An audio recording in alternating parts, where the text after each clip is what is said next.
పాకిస్తాన్ వేదికగా జరగబోయే champions trophy 2025ని hybrid మోడల్లో నిర్వహించేందుకు ఐసీసీ ప్రణాళికలు సిద్ధం చేస్తుంది.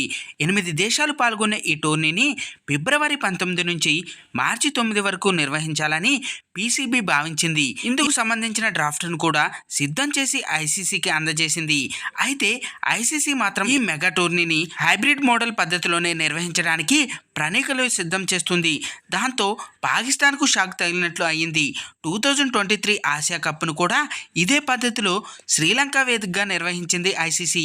ఇప్పుడు కూడా ఇలాగే ఛాంపియన్స్ ట్రోఫీని నిర్వహించాలని చూస్తుంది. భారత్ కూడా పాక్లో మ్యాచ్లు జరిగితే అక్కడికి రాబోమని తేల్చి చెప్పింది. అయితే ఇలా తటస్థ వేదికల్లో మ్యాచ్లు జరిపితే తమకు తీవ్ర నష్టం జరుగుతుందని పాక్ చెప్పుకొస్తుంది. టీమిండియా ఆడే అన్ని మ్యాచ్ల్ని లాహోర్లోని గాడాఫీ స్టేడియంలో నిర్వహిస్తామని ఐసీసీకి తెలిపింది పీసీబీ. ఇది ఇలా ఉండగా ఐసీసీ హైబ్రిడ్ మోడల్లో వేరే దేశాల్లో మ్యాచ్లు నిర్వహిస్తే ఎలాంటి ఇబ్బందులు రాకుండా ఏర్పాట్లు చేస్తుందని సమాచారం. తటస్థ వేదికల్లో మ్యాచ్లు నిర్వహించడానికి కావాల్సిన బడ్జెట్ను కేటాయించింది. అయితే టీమిండియాను పాకుకు రప్పించేందుకు చివరి వరకు ప్రయత్నిస్తామని, లేని పక్షంలో హైబ్రిడ్ మోడల్లోనే టోర్నీని నిర్వహిస్తామని ఐసీసీ పేర్కొంది.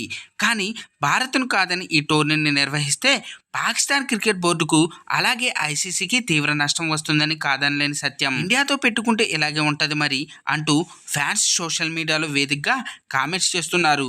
ఫ్రెండ్స్, దీనిపై మీ అభిప్రాయాలు కింద కామెంట్స్ రూపంలో తెలియజేయండి. చూశారు కదా ఫ్రెండ్స్, ఈరోజు టాపిక్. ఈ వీడియో కనుక మీకు నచ్చినట్టయితే లైక్ చేయండి, మీ ఫ్రెండ్స్తో షేర్ చేసుకోండి, ఎలా ఉందో కామెంట్ పెట్టండి.